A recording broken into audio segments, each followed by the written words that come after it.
Ko te mums ir dāvana pirtiņai. Lūk, kaut kam tādam ir jābūt iekšā. Jau mēs redzam, ka šeit ir runa par 60 grādiem, kas ir ļoti forši par temperatūru, un 60 grādu mitrumu. Kaut kas, kas nāk no Jēkabpils puses, un varam vaļā. Te mums ir instrukcija, kur ir parādīts, kas mums ir jādara, lai mēs iegūtu ļoti maigu tvaiku savai pirtiņai. Un tāds biķerīts mums sanāk.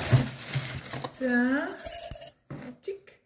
Un šeit mēs varam redzēt, ka ieliekot iekšā starp akmeņiem krāsniņā šo te tvaika katalizatoru, mēs varēsim iegūt ļoti patīkamu mitrumu mūsu pirtiņai. Nu ko, jāiet mēģināt. Mūsu uzdevums ir izkrāmēt vispirms akmeņus.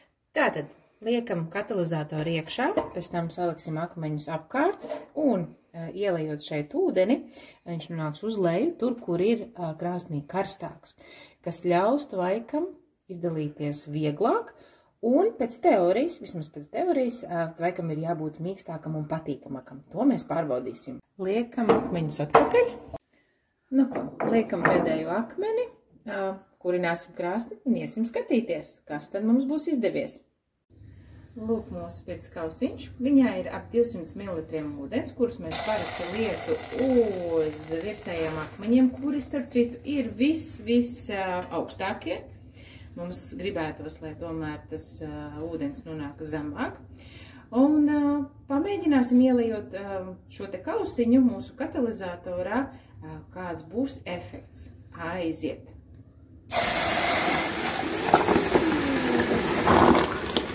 Trāpījām gan iekšā, gan ārā.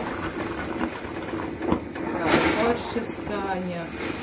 Un redzam, kā pamazām tvaiks izgaro un kāda skaņa rodas.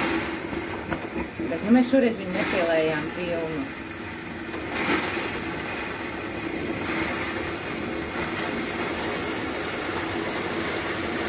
Un gars ir pavisam cits, maigāks, mierīgāks, pilnīgāks un ilgāks. Salīdzinājumam šoreiz uzliesim kausiņu ar ūdeni, tīru ūdeni, akmeņiem. Paskatīsimies, kāds būs sajūtas un skaņas.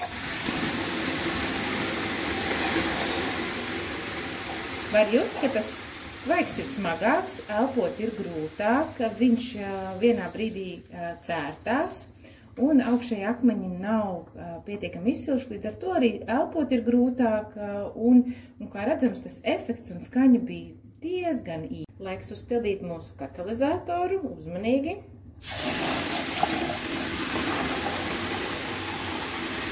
Ļoti jauks, garš tvaiks, kas nededzina ādu, ilgstoši iedarbojas, ļauj gūt patīkamus sajūtas un atslābt. Un arī vienlaikus darboties ilgi ar stotiņām, radot patīkamus sajūtas un visu laiku nepiemetot vēl un vēl, jo augšpusītē mums ir visaugstākie akmeņi, līdz ar to tas gariņš būtu smagāks un asāks.